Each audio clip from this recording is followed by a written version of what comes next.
British आने के बाद सबका इतिहास जैसे बदल गया, बोडो का भी इतिहास बदल गया। हम लोग भी आज़ाद देश की नागरिक होने लगे और आज़ादी होने के बाद ही बोडो को भी फिर महसूस होने लगा, जिस आज़ाद देश में हम लोग रहते हैं, इस देश में हमारे लिए कुछ खामियां, हमारे लिए कुछ कमियां मतलब हम लोग को महसूस हुआ है। तो उसकी वजह से अपना हक के लिए कुछ बातें चले हैं। पहले नॉन वायलेंट वे से मूवमेंट हुआ, बोडो का भाषा को जीवित रखना है, संस्कृति को जीवित रखना है, बोडो जाति को जीवित रखना है। ये आवाज़ पूरा भारत के अलग अलग क्षेत्रों में जो हुआ, बोडोलैंड में भी ऐसे ही शुरू हुआ था। लेकिन एक मोड़ पे आके ये आवाज़ बदल गया है। ये इंसान की आवाज़ से बंदूक की आवाज़ में बदल गया था, ये बम के आवाज़ में बदल गया था। तो काफ़ी एक डिफिकल्ट मोमेंट बोडो ने फेस किया और हमारे जो नेताओं है वो लोग बहुत बुरी हालत से गुजरना पड़ा। लेकिन आज मैं धन्यवाद देना चाहूँगा कि बोडो का जो फादर है, बोडोफा उपेंद्रनाथ ब्रह्म जी, बिनेश्वर ब्रह्म जी और बहुत सारे जो बोडो का विजनरी लीडर्स, वो लोग कभी भी अपना जो विजन है, मिशन है, गोल है, इसको अचीव करने में वो लोग कुछ भी कसर नहीं छोड़ा। आते आते आते एक समय आया कि बंदूक का आवाज़ बंद करने के लिए अपने ही लोगों ने आवाज़ उठाया। एक के बाद एक 3 समझौता भारत सरकार के साथ हुआ और अंत में जो समझौता हुआ, समझौता होने के बाद बंदूक छोड़ने का जो बात हुआ, हमारे प्रधानमंत्री जी वर्तमान की कोकराझार में आके बोला कि फिर से बोडो क्षेत्रों में, बोडोलैंड में, कोकराझार में एक बूंद भी खून गिरने नहीं दूंगा। ये एक ही साल हुआ है और हम लोग बहुत उम्मीद जताए थे, उम्मीद लिए थे, क्योंकि एक समय था यहाँ ना कविता था ना गाना था, यहाँ हमारे माताओं का सीखने का आवाज़ था, बंदूक का आवाज़ था, खून खराबा था, अपने ही भाइयों के हाथों में अपना ही लोगों की जान गंवाया था। जो मरता है वो भी हिंदुस्तानी, जो मरता है वो भी हिंदुस्तानी, जो मरता है वो भी बोडो, जो मरता है वो भी बोडो। तो ऐसा इतिहास फिर से दोहराया ना जाए, यही मैं ईश्वर से प्रार्थना करता हूँ। हम इंसान सब एक उम्मीद लेके जीते हैं, हमारा जन्म ही एक उम्मीद लेके होता है, लेकिन एक समय पे हम लोग निराशा हो जाते हैं जब ऐसा एक मोड़ देखने को मिलता है। जब माता पिता घर में झगड़ा करता है, बच्चों को बहुत तकलीफ होता है, ना माता के साथ दो ना पिता के साथ दो। ऐसे ही समय आया था बोडो समाज में, अपने भाइयों के ही एक लड़ाई हुआ था, बड़ा भाई के साथ दो या छोटा भाई के साथ दो। मैं धन्यवाद देना चाहूँगा हमारे प्रधानमंत्री जी को, जिसने ये बात को समझा। बहुत जो हमारे बहनें हैं, अपने मांग के जो सिंदूर है इसको पोसना पड़ा, बहुत को अपना माता पिता खोना पड़ा। ऐसे एक परिस्थिति से हाल ही में, ज़्यादा साल का बात नहीं है, कुछ ही साल में हम लोग इसको गुजार के आया है।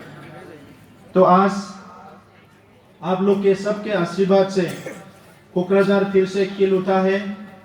हम लोग 2020 में समझौता होने के बाद ऐलान किया कोकराझार एक सिटी ऑफ पीस होना चाहिए, और सही बोला। कल हमारा डॉक्टर अभय बांग जी ने कि जो हम लोग क्यू में सबसे पीछे थे, वायलेंस हो रहा था, मांग हो रहा था, सीख हो रहा था, हल्ला हो रहा था, अभी हम कोशिश कर रहे हैं 180 डिग्री मोड़ने के लिए। हम लोग सबसे पीछे थे लेकिन हम लोग मोड़ने के लिए कोशिश कर रहे हैं। और मैं धन्यवाद देना चाहूँगा गणेश देवी सर को। आज ही सुबह सर ने बोला बोडो को हथियार नहीं छोड़ना चाहिए, बोडो को हथियार लेना चाहिए, लेकिन हथियार बदलना चाहिए। जो हथियार बोडो समाज को खुद को भी डुबाए थे, हम किसी को टारगेट करके हथियार लिए थे, लेकिन अपना भी बहुत सारे हमने खोना पड़ा। उस हथियार को छोड़ के दूसरा हथियार पकड़ना चाहिए। AK-47 को छोड़ के इकोनॉमिक इनिशिएटिव का एक हथियार हम लोग को उठाना चाहिए, जिससे हमारा गरीबी मिट जाए। एक अच्छा एजुकेशन का हम लोग का इनिशिएटिव लेना चाहिए, जिससे हम लोगों को भी आगे बढ़ने का मौका मिले। तो बहुत बहुत आज हमारे जो दिन है, ये एक महत्व दिन है। बडोफा उपेंद्रनाथ ब्रह्म जो फादर ऑफ बोडोस ने हम लोग को सिखाया था, लिव एंड लेट लिव।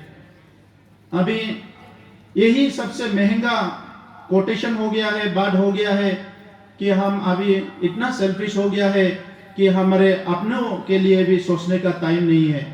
तो मैं चाहूँगा कि सब लोग ये जो फिलोसॉफी है लिव एंड लेट लिव, इससे हम लोग आगे चल पाएंगे।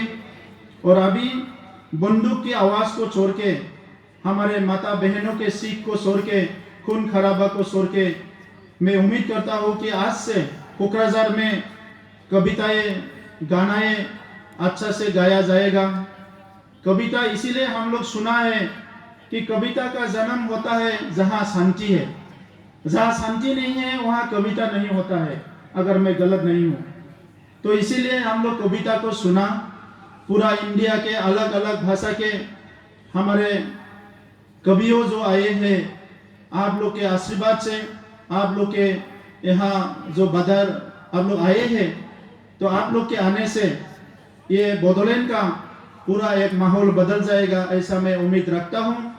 और हम लोग कोशिश करेंगे कि आपका यहाँ रहने में कोई तकलीफ ना हो, और 3 दिन में आप लोग हम लोग को कुछ दे के जाएंगे।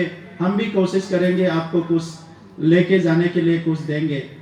तो देने के लिए तो हमारे पास कुछ है ही नहीं। हम कोशिश करेंगे कि आपको हम लोग का जो प्यार है, सम्मान है, ये मिले, इसके लिए हम लोग कोशिश करेंगे। और ये कविता जो है, हम लोग आने वाले समय में इनका जो गुण है ये बोडोलैंड में चलता रहेगा।